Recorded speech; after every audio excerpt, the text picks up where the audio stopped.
Notre vie est constituée de 10% de ce qui nous arrive et de 90% de comment nous réagissons à ce qui nous arrive.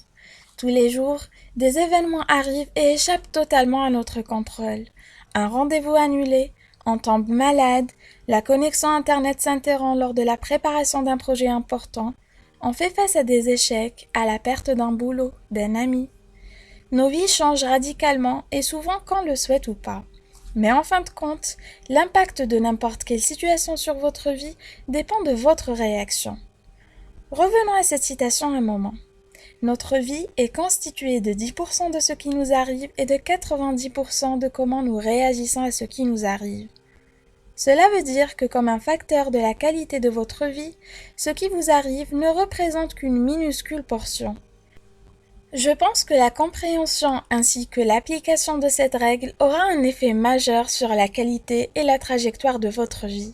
Ça peut sauver votre entreprise, vos relations, ça peut être la différence entre le succès et l'échec, et finalement si vous pourrez ou pas exploiter tout votre potentiel.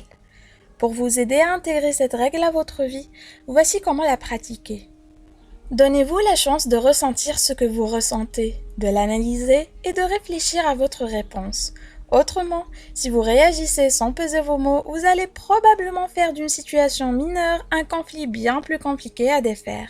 Et la méditation est un moyen très efficace pour vous transformer en une personne moins réactive. Et de cette manière, vous serez plus apte à garder votre calme et à avoir une réaction plus appropriée et plus réfléchie. Quand un événement inattendu se produit et que vous êtes sur le point de paniquer, arrêtez-vous un moment et examinez-vous. Posez-vous ces questions. Est-ce que je vais bien en ce moment? Est-ce que je respire? Mon cœur est-il en train de battre? Le sol est-il encore sous mes pieds? Si la réponse est positive, cela veut dire que vous allez bien. Donc si vous allez paniquer car vous avez renversé du café sur vos draps blancs, que votre vol a été annulé ou parce que vous venez d'apprendre qu'un proche est à l'hôpital, avant de vous emporter et de réagir de manière impulsive, examinez d'abord votre état.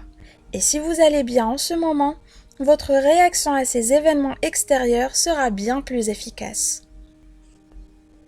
Bien évidemment, cette méthode est effective avec presque toutes les situations, sauf celles qui sont tragiques.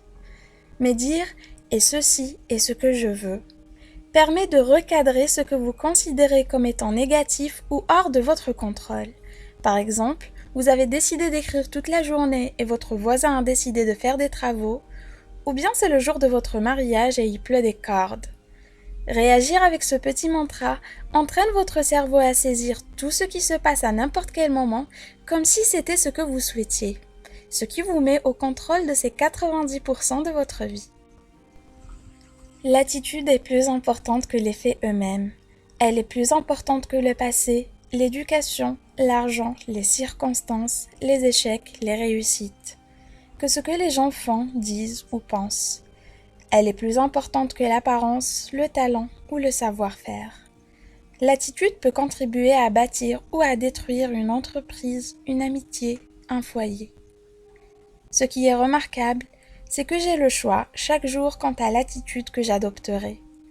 Je ne peux pas changer le passé, je ne peux pas changer les actions d'autrui, je ne peux pas changer l'inévitable. La seule chose que je peux faire, c'est de jouer sur la seule corde que j'ai, celle de mon attitude.